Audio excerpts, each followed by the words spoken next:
Assalamu alaikum wa rahmatullahi wa barakatuh. Since many of you were curious and gave me amazing feedback, I'll be showing you my complete study session from start to finish on a weekend, and today is Sunday, so you can see exactly what I am doing to become fluent in a year, inshallah. In case you guys don't know me, I'm Jallo. I started a challenge around a month ago where I aim to become fluent in the Arabic language in a year so that inshallah one day I can teach it. This video will include my morning, afternoon, and evening routine, incorporating the different learning aspects I've learned from Arabic, such as immersion and active recall. The full routine is going to be in a PDF in the description, inshallah, that you can use and copy. Now, generally, if it wasn't a Sunday like it was any other day, I would start with reviewing some previous words I had already learned on my app or using Algo app. This includes some vocabulary, and there's no fixed time on this. I realize the importance of learning words in context. Like, for example, you take the word لِأَسَفِ الشَّدِيدِ, which means unfortunately. That's, you could say, a phrase that you can't really like directly translate to English because it just wouldn't make sense.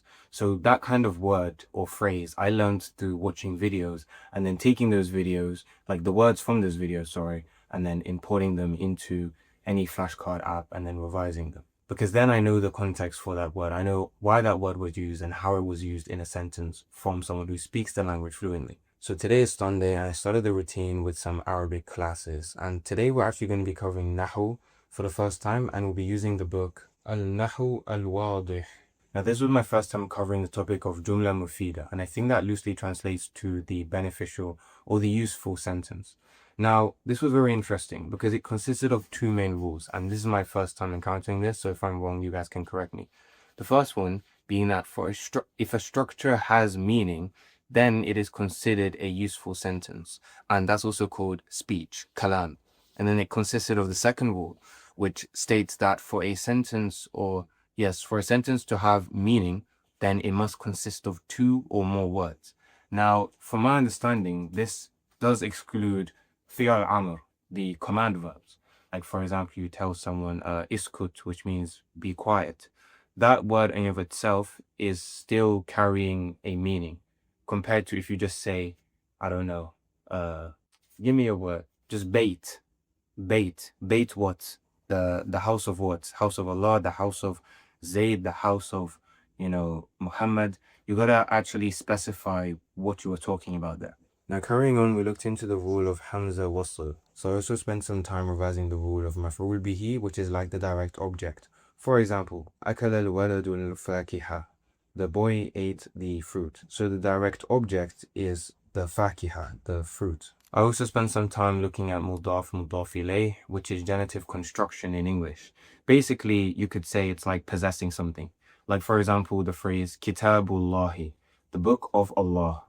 Now, if you watch my channel, you probably know I live by myself. So I have to meal prep my meals for the week since I'm working around 4 days a week.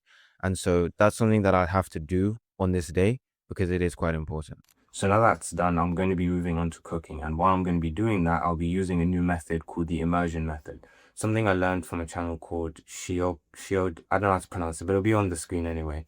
And this is going to be a method I'm going to start incorporating because I realize how important it is. And also, not just memorizing words separately, but also memorizing phrases and also sentences, the correct sentences. Because I've been receiving quite some good advice on this and also some other advice on being able to use these correct sentences in proper, conversations, being able to become confident in, bringing those sentences out. Now, I also wanted to talk about the mentality of learning Arabic because the reality is that people will hate you for this journey. There will be people that do not like the fact that you're making effort or you're working hard and they want to literally see you not do well. Like you make a mistake or you're speaking with someone in person and then they see that you can't even, say a simple like phrase correctly. That will happen. It happens to everybody in learning language. There is always that one person or those few people that just don't like seeing people progress. And that's normal. Anyone who has tried to achieve something worth, achieving or praiseworthy has received criticism or heavy, backlash for doing that. And that's normal. In your journey in Arabic or even in anything, you will receive criticism, you will receive hate for what you're trying to do. But the best thing to do is to continue because in the end, you're not doing it for people, right? If it was for people, then it kind of suck, but you're doing it for the sake of Allah, and that should be your intention. I've linked all of the podcasts and videos I'll be watching in this clip, and also link all of the resources that I've been using in the description as well, inshallah. Apart from my website, which I'm still developing to ensure that it is ready, and also something that I can actually say, yes, this works for language learning, because I haven't even learned the language yet. Now, this would be the time for my speaking session. It lasts around 1 hour and it's with Madrasa X. It's run by Sheikh Mu'adh, who is quite popular on social media.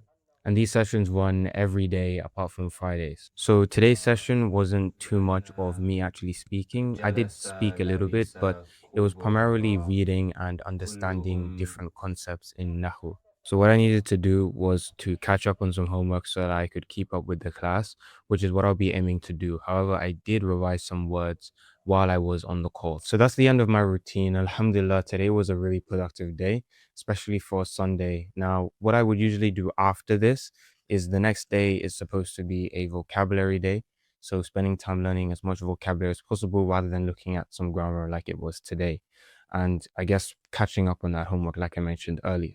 However, if you guys do have any additional suggestions, please feel free to give me them. And also, I still have the document which contains my routine for what I have been doing in this video and also for what I will be doing in other videos, inshallah. So I'll see you soon. I will also be launching a Discord server soon. So please do check that out, inshallah. And assalamu alaikum wa rahmatullahi wa barakatuh.